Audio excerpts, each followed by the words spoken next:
Merci Miguel. Et bonjour tout le monde. Ce matin, on commence une nouvelle série. On a intitulé Souffrance et gloire. Souffrance et gloire. On commence une nouvelle série dans la première lettre de Pierre. Alors, ce matin, je veux prendre le temps d'introduire cette série, vous la présenter un peu pour vous encourager à vous engager avec nous dans la série.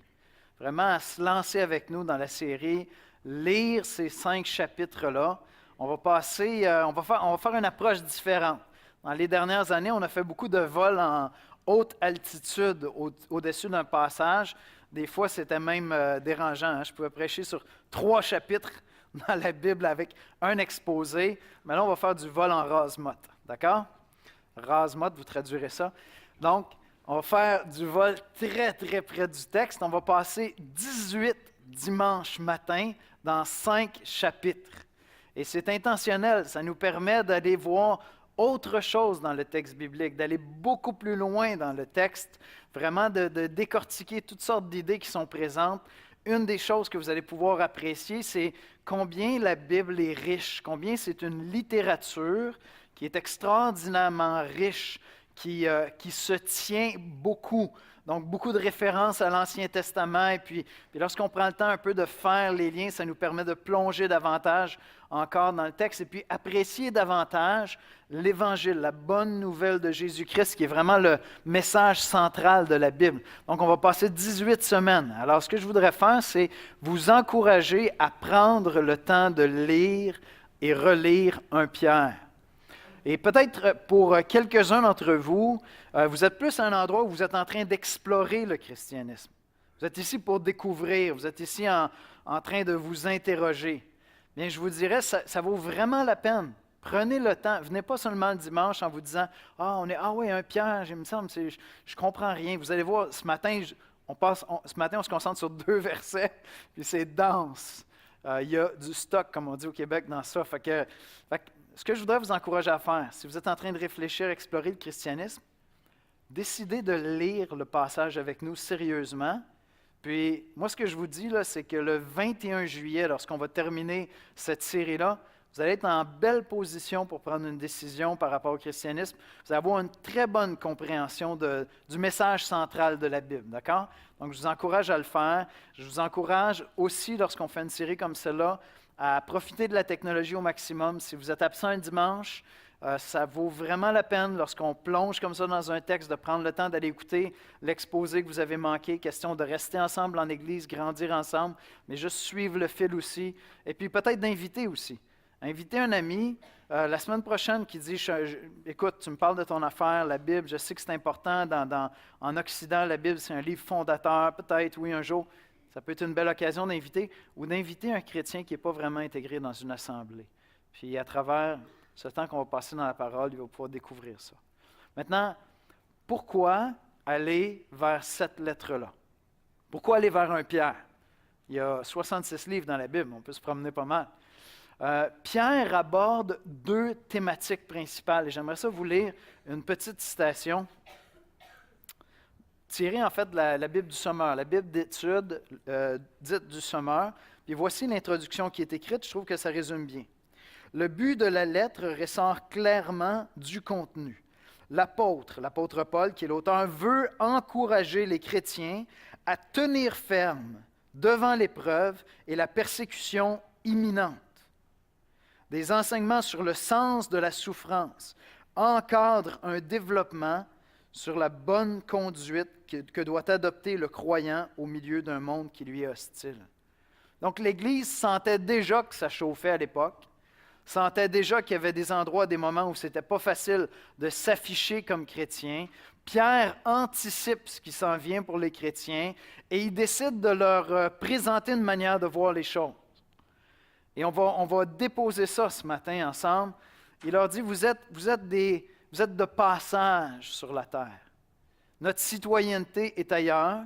Et il veut préparer les chrétiens à dire, OK, on va pas vivre reclus dans un monastère caché, on va vivre au milieu des gens, mais en même temps, vous allez vivre par moments qu'on ne fait peut-être pas partie à 100% de ce monde-là.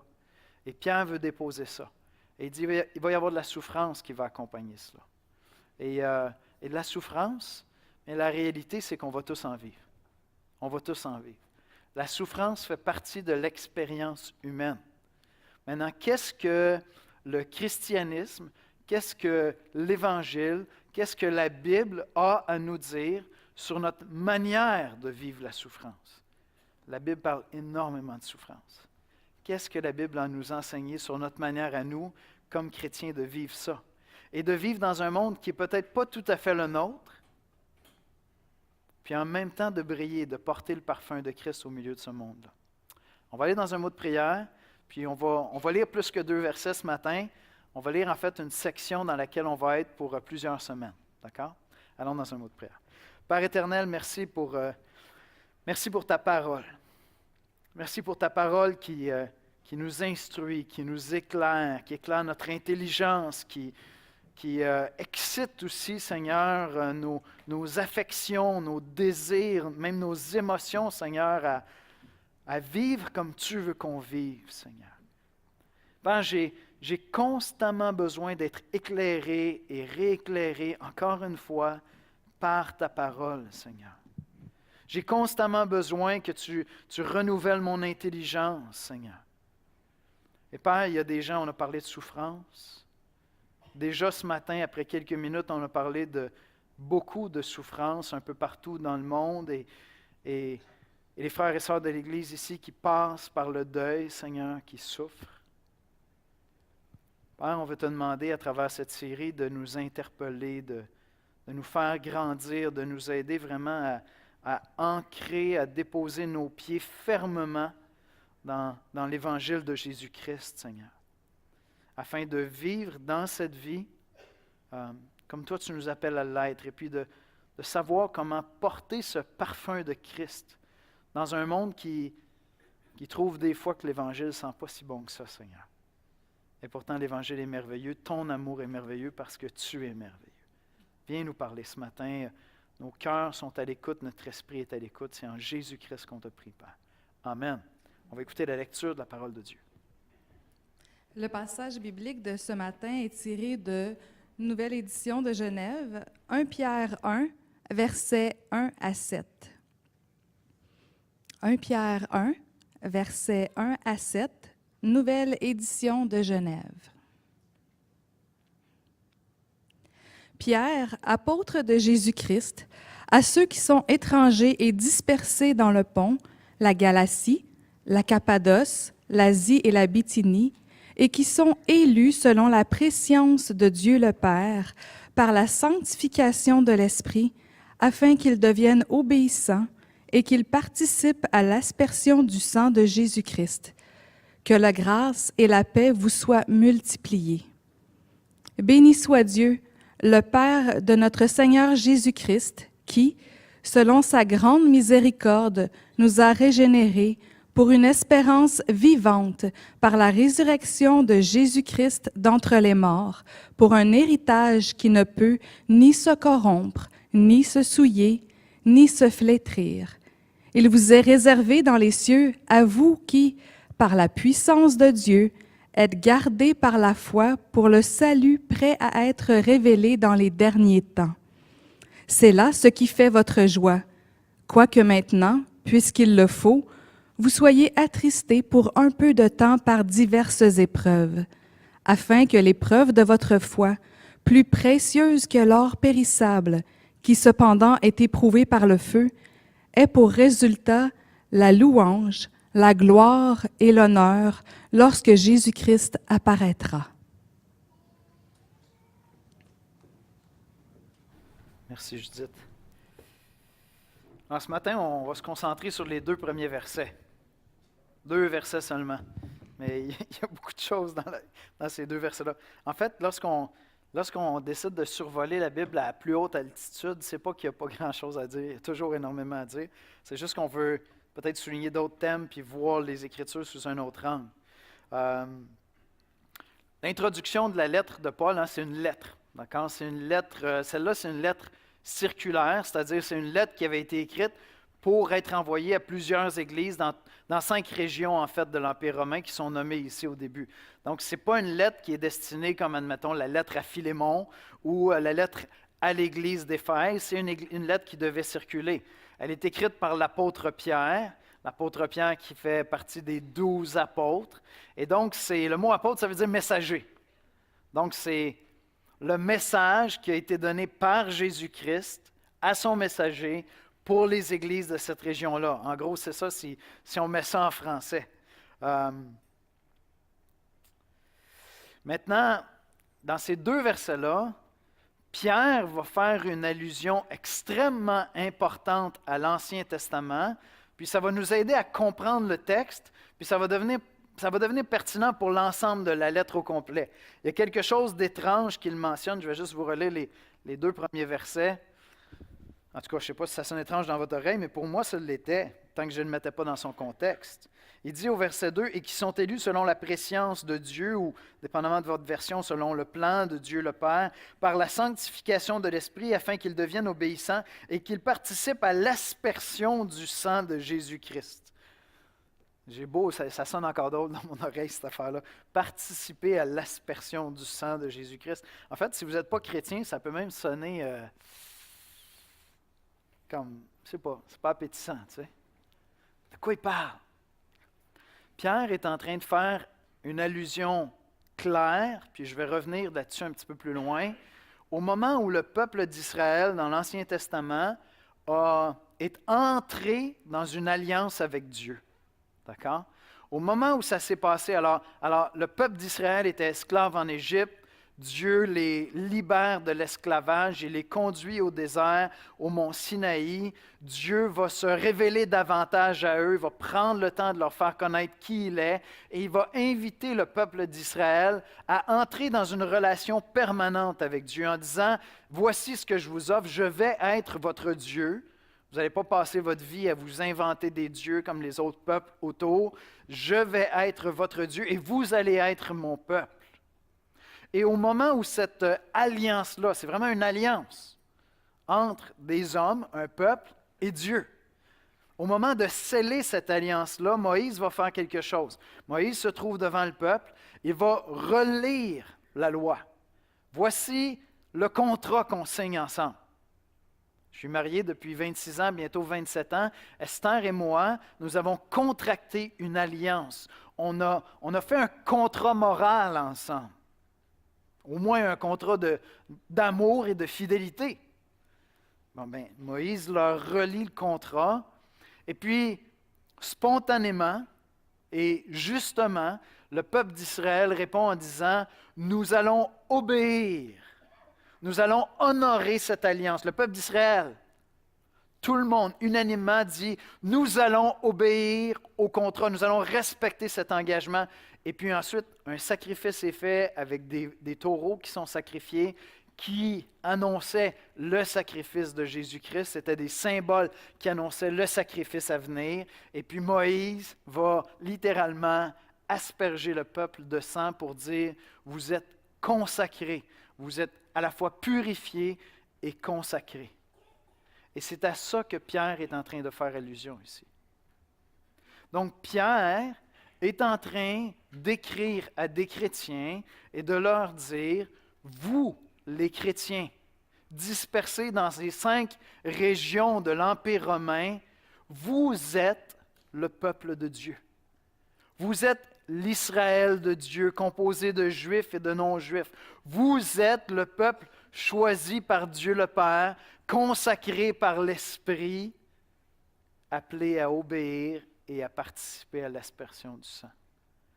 C'est vraiment important de savoir ça pour comprendre ce que Pierre est en train de dire ici, comprendre ce que ça représente aussi pour les chrétiens qui sont dispersés dans toutes ces régions-là. Pierre est en train de le dire, c'est vous maintenant le peuple de Dieu. Et vous allez voir, il y a encore d'autres allusions à l'Ancien Testament. On va voir ça dans ce qui suit. Ça ne sera pas tellement long. Mais voici comment je résumerai l'exposé de ce matin.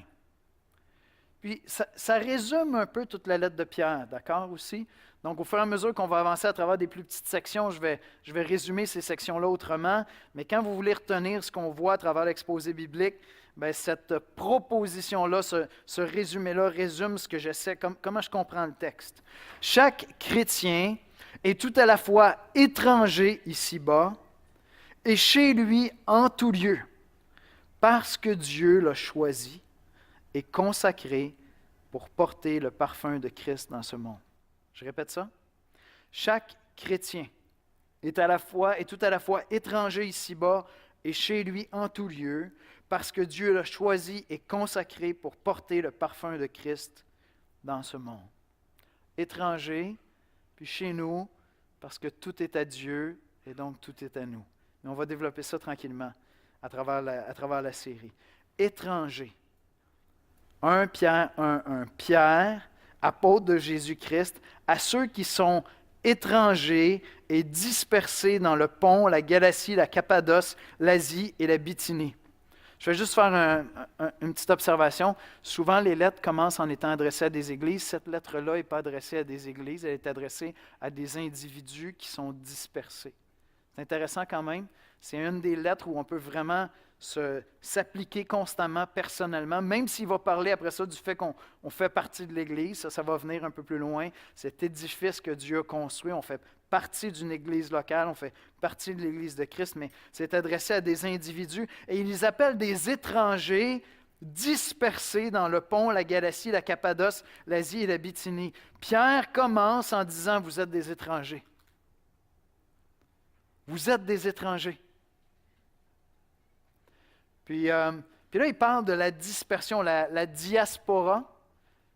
Certains d'entre vous, particulièrement ceux qui sont immigrants, vous êtes plus familiers. Même aujourd'hui, on va parler de la diaspora camerounaise, qui est à Longueuil, qui est un peu réunie hier soir ici avec notre frère Victorien, n'est-ce pas? Donc, des gens qui viennent du Cameroun puis qui sont dispersés de par le monde. Puis Pierre est en train de parler à des chrétiens, puis il dit, vous êtes la diaspora, vous êtes des étrangers dispersés. Et il y a une allusion dans ça à tous ces moments où le peuple d'Israël n'était plus en Israël, mais avait été déporté. Quand Israël avait péché, il y a eu quelques déportations, et Israël était déporté. Donc le pays était conquis, et puis c'était la méthode à l'époque pour régner, on divisait, hein? Donc, on prenait comme les meilleurs éléments d'un peuple, on les déportait ailleurs si on était en train de construire un empire, puis on laissait des nouvelles personnes là, puis ça nous permettait de prendre le contrôle de la place, tout en laissant l'économie locale continuer à rouler pour que ça nous rapporte des impôts, d'accord? Donc, on ne veut pas fermer un pays, on veut qu'il roule. Et donc, qu'est-ce qu'on fait? C'est qu'on va déporter, on va amener des gens chez nous. Et plus loin, l'apôtre Pierre va dire « les élus à Babylone ». Plus loin dans sa lettre, il va parler comme s'il était à Babylone. Mais on sait que Pierre n'est pas à Babylone à ce moment-là, il est plutôt à Rome. Et Pierre est en train de comparer la ville de Rome comme la grande Babylone de l'Ancien Testament, celle qui se rebelle contre Dieu, la ville qui s'oppose à Dieu. D'accord? C'est des allusions à l'Ancien Testament lorsque le peuple d'Israël est déporté à Babylone. Puis le peuple d'Israël avait appris à vivre dispersé. C'était la diaspora juive. Elle était dispersée un peu partout. En fait, quand Jésus vient, puis on arrive à la Pâque, bien, il y avait des Juifs de partout, de toute la diaspora dans l'Empire romain qui descendaient à Jérusalem. Pas simplement partout en Israël qui descendaient à Jérusalem, mais des gens de partout dans la diaspora. Puis lorsqu'on arrive à la Pentecôte, au début du livre des Actes, il y a des Juifs de la diaspora qui sont présents au moment où l'Esprit va venir descendre sur les disciples. Puis certaines de ces régions-là sont mentionnées ici dans la lettre. On pourrait même spéculer que certains des lecteurs de cette lettre-là avaient été présents à la Pentecôte. C'est même possible. On n'a pas de preuve. Ça pourrait même être le cas que certains d'entre eux qui reçoivent la lettre de Pierre étaient là quand Pierre a reçu l'Esprit Saint au début. C'est même une possibilité. Et donc, Pierre est en train de nous dire, non seulement l'Église est le peuple de Dieu qui choisit d'obéir, qui participe à l'aspersion, comme j'ai dit tout à l'heure, mais plus que ça, nous sommes aussi comme ce peuple qui avait été déporté, qui est jamais vraiment chez lui, qui est toujours un peu étranger. Et donc, Pierre est en train de placer un thème important de sa lettre. Il dit, les chrétiens sont appelés à se voir comme ne faisant jamais tout à fait partie du monde qui les entoure. C'est pas qu'on est complètement séparés, on ne va pas vivre, comme je disais, dans un monastère caché, on vit parmi les gens, puis les valeurs des cultures qui nous entourent sont parfois en harmonie avec la Bible. Tout être humain a été créé à l'image de Dieu. Mais souvent, dans ces cultures où les chrétiens ont vécu depuis 2000 ans, il y a des éléments dans la culture qui sont parfois complètement en désaccord avec la parole de Dieu et avec l'Évangile. Puis on est là comme chrétiens, puis on essaie de communiquer à nos enfants nos valeurs, puis on essaie de vivre nos propres valeurs. Puis des fois, on est aimé, des fois, on est toléré, des fois, on est haï. C'est la réalité. Puis actuellement, sur la terre, il y a des chrétiens qui vivent à un endroit, ils sont aimés. À un autre endroit, d'autres chrétiens vivent, ils sont tolérés. À d'autres endroits, ils sont carrément détestés parce qu'ils sont vus comme ces étrangers qui sont menaçants. Jamais tout à fait intégrés. C'est l'image qui est donnée c'est le cas actuellement en Chine. Bon, maintenant, la Chine est en train de, je le dis à plusieurs reprises, la Chine est en train de sévir contre toutes les religions en réalité parce que c'est un régime athée qui ne peut contrôler que si c'est l'État qui dicte comment tu vas penser. D'accord? Donc, toute religion est suspecte parce que ça veut dire qu'il y a quelqu'un qui a plus d'autorité sur la manière que je vais penser que l'État, c'est mon Dieu. Donc, toute religion est suspecte, l'islam aussi l'est, mais particulièrement les chrétiens parce qu'il y a des millions et des millions et des millions de chrétiens en Chine et l'État est inquiet de ces gens qui ne sont jamais vraiment intégrés, qui ne sont jamais tout à fait citoyens, étrangers parmi le monde. Pierre, apôtre de Jésus-Christ, à ceux qui sont étrangers et dispersés dans le pont, la Galatie, la Cappadoce. Puis pourtant, le peuple de Dieu, mais étranger. Et Pierre est en train de nous préparer à apprendre à vivre dans une culture où on veut aimer les gens, puis en même temps, il y a des choses où culturellement, ça ne fonctionne pas. Et en Occident, on ne vit pas ce que les chrétiens vivent en Chine actuellement. Si vous pensez que c'est difficile d'être chrétien ici, il faut voyager un petit peu, les amis. C'est facile d'être chrétien ici actuellement. Mais la réalité quand même, c'est que l'Occident a été construit sur une philosophie judéo-chrétienne, une vision de l'être humain judéo-chrétienne. Et on observe à vitesse grand V que tout ça est en train de s'effriter. D'accord? Donc, dans la vision du monde d'un chrétien, chaque être humain, quelle que soit sa religion, a été créé à l'image de Dieu. Chaque être humain est sacré, la vie humaine est sacrée. Notre culture nous dit, mais tant qu'on ne t'a pas donné un nom, tu es juste des molécules. Tu n'es pas sacré, on pourrait t'éliminer. Puis si tu n'aimes plus la vie, tu peux demander à mourir aussi parce que tu n'es pas sacré et après, il n'y a rien qui se passe, probablement. Ça, ce n'est pas la vision du monde sur laquelle l'Occident a été construite. D'accord? La justice puis la vérité n'existent pas vraiment. La justice, c'est la culture qui le détermine. Aujourd'hui, c'est bien, demain, ça sera mal. L'Occident n'a pas été construit sur ça. L'Occident a été construit sur l'idée que le bien et le mal existent, qu'on doit avoir un système de justice qui va juger le bien et le mal. Mais on est en train de dire non, on peut se réinventer complètement. On n'a pas besoin de ces fondements-là. On peut tout réinventer de A à Z. Je pense qu'on va faire le saut à un moment parce qu'on ne se réinvente jamais à partir de rien. Hein? On est fils de quelqu'un, puis on a un héritage. Mais c'est ce qui est à la mode actuellement. La vision du monde judéo-chrétienne, c'est que Dieu t'a créé comme tu es. Et Dieu a exprimé sa bonté à travers la manière qu'il t'a créé. Tu aurais voulu mesurer 6 pieds 8, mon Yannick, ou avoir des cheveux jusqu'à ta mort, mais Dieu t'a aimé, puis il a permis que tu mesures 5 pieds 8, que tu sois gros comme un pou, puis que tu perdes des cheveux en vieillissant. C'est Dieu qui est mon créateur. J'ai un créateur. Non, j'ai plus de créateur aujourd'hui. C'est moi qui me crée. Je vais me recréer comme je veux. Même mon ADN n'a rien à dire sur qui je suis. Je vais me recréer, peu importe ce que mon ADN a à dire. C'est pas ma biologie n'est même plus importante. Vous voyez? Donc, on est en train d'essayer de tout remettre ça en question. Alors, nous, on est là comme chrétiens, puis on se dit, aïe, ça s'arrête où, cette affaire-là? Parce que là, je vais enseigner mes enfants quand même avec des valeurs que moi, je crois, tu sais. Puis là, on dit à mes enfants, les valeurs que tes parents vont t'enseigner ne sont pas bonnes, tu ne devrais pas leur enseigner. Ils ne devraient pas t'enseigner ces choses-là. Fait que c'est un peu fréquent. La lettre de Pierre est intéressante, très intéressante dans ces circonstances-là. Puis on va avoir le temps de développer ça ensemble dans les prochaines semaines, les prochains mois. Mais je lance une toute petite invitation. Si tu dis, je pense que je ne suis pas chrétien encore. Ça se peut que dans ton cheminement, il y ait un moment où tu dises, je ne suis pas chrétien, mais je me reconnais de moins en moins dans les valeurs qu'il y a dans le monde ou celles qui sont toutes en train d'émerger. Ça se peut que tu te sentes de plus en plus étranger aussi. Et peut-être que Dieu est en train de parler à ton cœur à travers ça, puis est en train de t'appeler à l'Évangile. Mais Pierre nous dit que bien que nous soyons étrangers, on n'est pas apatrides. On n'est pas sans patrie. On n'est pas des étrangers sans patrie. Regardez ce qu'il dit au verset 2. Et qui sont élus selon la prescience de Dieu le Père. J'aime bien la version du Sommeur qui dit que Dieu le Père vous a choisi d'avance conformément à son plan. Vous n'êtes pas sans patrie parce que Dieu avait un plan. Et oui, je suis désolé, la Bible parle de l'élection. Les chrétiens aiment ça se diviser autour de l'élection. Gros débat. Je ne vais pas rentrer à savoir comment fonctionne l'élection. Ce qui est important de savoir par rapport à l'élection, là, c'est que la Bible enseigne l'élection. Si vous dites « Ah, moi, l'élection, je ne suis pas capable », mais c'est correct, c'est juste que c'est un des éléments les plus importants de toute la Bible.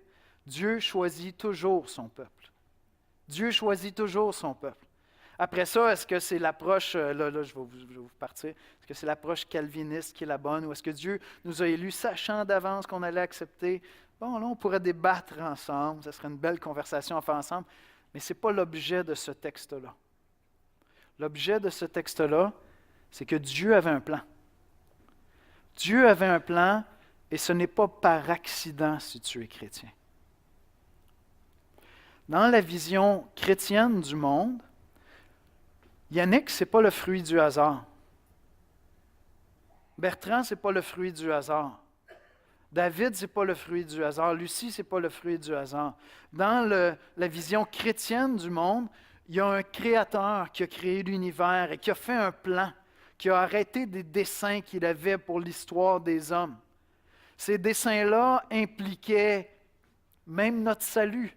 Alors, il va dire, par exemple, que Christ, au verset 20, a été prédestiné avant la fondation du monde pour être celui qui allait nous sauver. Même ça, c'était conçu avant la fondation du monde. Et donc, d'une manière mystérieuse, c'est vrai, avant même que je devienne chrétien, avant même que je naisse, Dieu m'avait déjà choisi. Dieu m'avait déjà prédestiné, avant même que je vienne au monde. Et pour moi, comme chrétien, c'est une grâce incroyable. Puis Pierre ajoute à ceci que ce n'est pas seulement Dieu qui t'a choisi, c'est Dieu le Père qui t'a choisi. Il n'y a aucun chrétien qui est un enfant non désiré.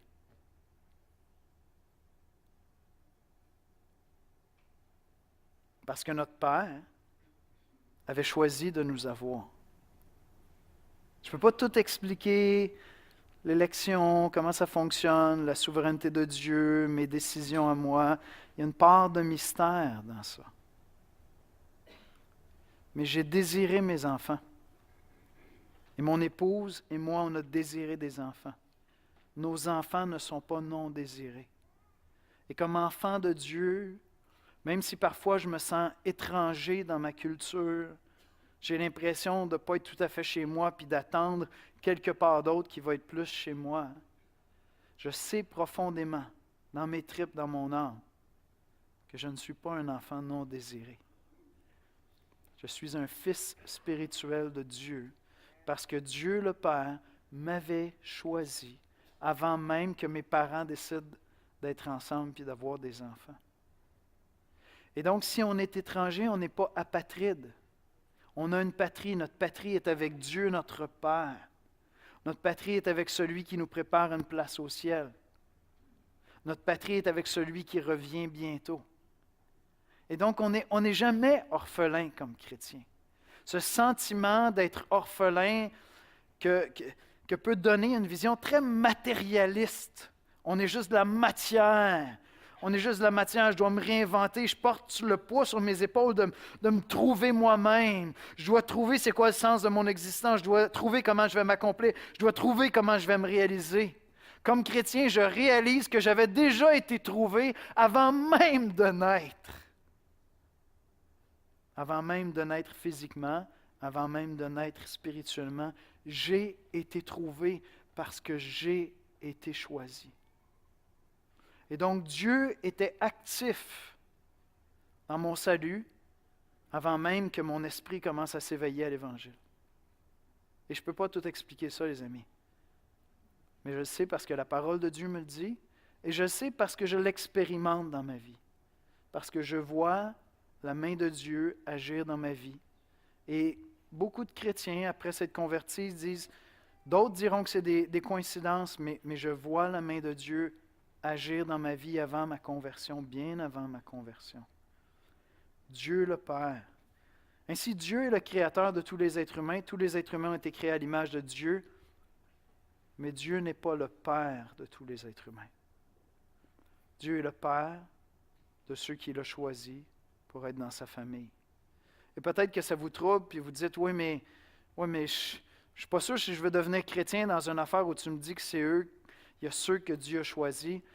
Moi, ce que je te dis, c'est, écoute ce que l'Esprit est en train de te dire. D'accord? Écoute ce que l'Esprit est en train de te dire. Parce qu'il y a une grâce extraordinaire à savoir que Dieu veillait sur moi avant que je naisse, que Dieu veillait sur moi dans mes années d'errance où je ne le connaissais pas, et que Dieu veille sur moi jusque dans l'éternité. Parce qu'il n'y a pas un chrétien qui est un enfant non désiré. Ça n'existe pas. Peut-être non désiré de tes parents terrestres, mais du seul vrai Père parfait, il n'y a pas de chrétien non désiré, ça n'existe pas. Dieu a donc été actif dans notre salut. Et je ne sais pas si vous aviez vu dans le passage, mais on voit les trois personnes de la Trinité qui sont présentes. Choisis par le Père, consacrés par l'Esprit, pour obéir au Fils, participer à l'aspersion du sang.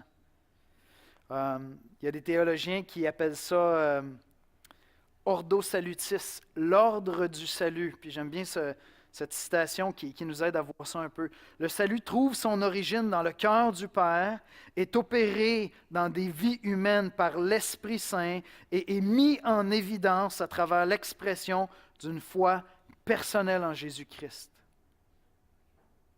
Dieu t'a choisi, il t'a appelé. Dieu va te consacrer à travers l'œuvre de l'Esprit, parce que c'est l'Esprit Saint qui donne la vie. Dans les Écritures, c'est l'Esprit Saint qui donne la vie spirituelle. C'est lui qui nous amène à être régénérés. On va voir ça dans les prochaines semaines, mais c'est l'Esprit Saint qui nous donne un cœur nouveau pour voir les choses autrement, pour aimer la parole de Dieu, pour aimer même la loi de Dieu, prendre plaisir dans les commandements de Dieu, pour choisir une vie différente. Il vient révolutionner notre vision de nous-mêmes puis du monde. Et cette œuvre-là de transformation profonde, c'est l'Esprit Saint qui vient l'opérer en nous. Et donc, c'est lui qui nous consacre. C'est lui qui va nous consacrer pour servir. Et qu'est-ce qu'on va faire? On va suivre Jésus-Christ. On va devenir des imitateurs de Christ. Lui, il a été le Fils parfait et nous, on va devenir ses imitateurs. Donc, c'est l'ordre du salut. Comment est-ce que l'Évangile, comment est-ce que le salut s'opère en nous? La théologienne Karen Jobs dit, c'est l'Esprit Saint qui éveille dans nos cœurs un premier désir de chercher Dieu, qui éclaire notre intelligence pour saisir l'Évangile, qui nous convainc de péché, nous rassure du pardon et transforme notre caractère pour porter un fruit divin. Je trouve que c'est bien dit. Pour nous consacrer. Certaines des traductions disent pour notre sanctification, d'autres disent pour notre consécration, puis ça fait appel à deux aspects du même mot grec qui est là. Il y en a un qui définit notre position. Le Saint-Esprit nous met à part, comme le peuple d'Israël était consacré à servir Dieu, c'est notre position. D'accord? Et l'autre parle de notre transformation, comment est-ce qu'il vient nous former. Donc, d'une part, le Saint-Esprit fait deux œuvres. Il me consacre Il vient en moi, il habite en moi, j'appartiens à Dieu maintenant, j'ai cette vie de Dieu en moi. Et d'autre part, cette vie-là vient me rendre capable, vient me transformer à l'image de Christ. C'est vraiment les deux œuvres de l'Esprit, d'accord? Et c'est pas clair, c'est pas 100% clair. À quoi il est en train de faire allusion ici? Je pense qu'avec la suite, lorsqu'il va parler de l'obéissance, il est en train de parler de cette transformation que Dieu opère en nous. C'est mon impression, mais peut-être que ce n'est pas ça exactement. Vous avez été choisis, vous avez été consacrés pour porter le parfum de Christ dans ce monde. Pour porter le parfum de Christ dans ce monde. J'ai mentionné que ça faisait allusion au passage dans Exode 24. Je vais vous lire le passage, d'accord? Puis vous allez le voir. Donc, je vais vous lire plusieurs versets. Exode 24, versets 3 à 8. Moïse vint rapporter au peuple toutes les paroles de l'Éternel et toutes les lois. Le peuple entier répondit d'une même voix, « Nous ferons tout ce que l'Éternel a dit. » Moïse écrivit toutes les paroles de l'Éternel. Puis il se leva de bon matin, il bâtit un autel, pas un autel pour aller dormir, mais un autel pour offrir un sacrifice, au pied de la montagne, et dressa 12 pierres pour les 12 tribus d'Israël. Il envoya des jeunes hommes, enfants d'Israël, pour offrir à l'Éternel des holocaustes, c'est-à-dire des sacrifices, immoler des taureaux en sacrifice d'action de grâce, pour la consécration et par reconnaissance.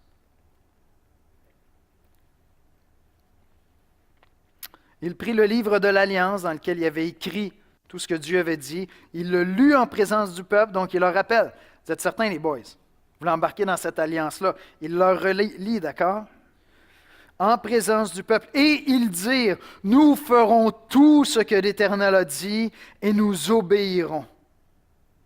Puis Moïse prit du sang et il le répandit sur le peuple en disant, voici le sang de l'alliance que l'Éternel a faite avec vous selon toutes ses paroles. Maintenant, si vous connaissez l'Ancien Testament, c'est comme la déclaration d'Israël, c'est comme la déclaration la plus gratuite que tu peux faire. Tu sais. On va faire tout. Écoutez, je ne sais pas si quelqu'un a parti un chrono, mais ça se compte en minutes avant qu'il commence à désobéir. Puis toute l'histoire de l'Ancien Testament, c'est la rébellion constante d'Israël, l'incapacité d'Israël à respecter leur part du contrat. Mais le contrat est très clair. Avant que le sang soit aspergé, il y a un engagement. C'est quoi l'engagement? Nous allons obéir. Et donc, comme chrétiens, ce que Pierre est en train de nous dire, c'est que, oui, on est étrangers sur la terre. Oui, des fois, on a l'impression qu'on ne fait pas tout à fait. Mais en même temps, on n'est pas apatride. Dieu nous a choisis. Si tu es chrétien, c'est parce que tu as aimé, le Père t'a aimé, l'Esprit t'a consacré pour que l'Église de Jésus-Christ puisse être ce qu'Israël n'a pas été dans l'Ancien Testament. Être obéissant et participer à l'aspersion de Jésus-Christ, à expérimenter l'Évangile et à proclamer l'Évangile de Jésus-Christ. C'est vraiment intéressant, cet ordre-là même qu'on voit dans ce passage-là où ça prenait cet engagement-là. Si dans ta vision du christianisme, les gens, quelqu'un te prêche l'Évangile, tu es en train de découvrir l'Évangile, puis on t'annonce l'Évangile, puis on te dit, écoute, Jésus est mort sur la croix pour tes péchés, il veut pardonner tous tes péchés, puis l'Évangile s'arrête là.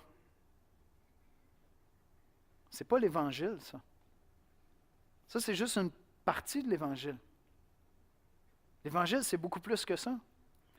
Dieu veut te racheter d'un style de vie qui est à la fois une offense à Dieu et qui est contre ta propre nature. Tu as été créé à l'image de Dieu. Il y a un style de vie qui est conforme à ce que tu es profondément puis qui honore Dieu. Et ce que Dieu veut faire, c'est qu'il veut te racheter de ce style de vie-là. Il va effacer tous tes péchés. Il va pardonner tous tes péchés. Par l'aspersion du sang, tu vas être pardonné. Mais toi, tu t'engages à suivre Christ. C'est ton engagement. Et contrairement à l'ancienne alliance, où l'Esprit de Dieu était sur le peuple, avec le peuple, les prophètes avaient annoncé que dans la nouvelle alliance, l'Esprit de Dieu viendrait faire sa demeure dans chacun des chrétiens. et nous rendrait donc capables de marcher selon la loi. Cette loi de Christ est maintenant inscrite dans nos cœurs. Ah, on n'est pas parfait, là. C'est pas qu'on est rendu parfait. Ça, c'est lorsque je vais avoir ma promotion pour aller dans la gloire, dans la présence de Dieu. Hein, on dit, les chrétiens, lorsqu'ils partent, on dit, il a été promu dans la gloire. J'ai tellement hâte d'être promu dans la gloire, les amis. Je vais arrêter de pleurer sur mes péchés. J'ai tellement hâte d'être promu dans la gloire. Fait que ça, c'est pour plus tard, vous comprenez? On n'est pas parfait. C'est pas qu'on est parfait. Mais lorsque je crois dans l'Évangile, je comprends que j'entre dans une alliance avec Dieu. J'entre dans une alliance qui va faire de moi un étranger. Parce qu'avant de devenir chrétien, je n'étais pas étranger dans le monde. Je faisais entièrement partie du monde. J'étais chez moi, fils de cette culture-là à 100%, adoptant ce style de vie-là. Confus peut-être comme la culture, avec des belles valeurs puis avec des très mauvaises valeurs, mais je faisais partie de ça. Puis un jour, quelqu'un m'a parlé de l'Évangile, puis il y a quelque chose qui a commencé à résonner en moi, dans mon cœur. Il y a quelque chose qui a commencé à prendre un sens nouveau. J'ai été interpellé, puis là j'ai dit, mais est-ce qu'il y aurait quelque chose d'autre, une autre vie à laquelle on serait appelé? Est-ce qu'il y aurait vraiment un créateur? Est-ce qu'il y aurait vraiment un Dieu? Est-ce que ce Dieu-là ne serait pas non seulement un créateur, mais notre Père, celui qui veut être mon Père à moi? Est-ce qu'il m'aurait aimé vraiment au point de donner son Fils pour que mes péchés puissent être pardonnés et que je puisse être intégré dans cette famille? Est-ce qu'il m'aurait aimé au point de prendre quelqu'un d'imparfait et pécheur comme moi et de me donner son Esprit Saint qui va venir faire sa demeure en moi, puis je vais être consacré à Dieu pour participer, pour obéir, pour imiter Jésus-Christ, mon frère et mon Seigneur, puis porter ce parfum-là de Christ. Et peut-être que Dieu est en train de t'appeler. Peut-être que Dieu est en train de t'interpeller. Peut-être que Dieu l'a fait. Si tu es chrétien, c'est ça qui s'est passé. J'aimerais inviter les musiciens à venir me rejoindre à l'avant. Je veux terminer sur la bénédiction qui est prononcée à la fin. Et puis ce matin, on aura mis la table pour cette série-là, d'accord? Mais on va terminer avec la bénédiction.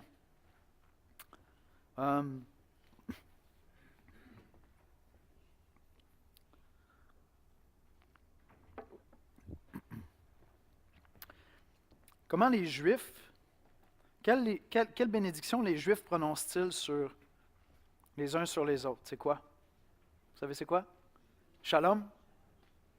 Le shalom, ça veut dire la paix. Puis c'est très vaste comme concept, le shalom pour les Juifs, c'est la faveur de Dieu. C'est la paix dans ta vie, c'est la paix dans ton cœur, mais c'est la paix qui est produite par le fait que Dieu est avec toi et t'es favorable.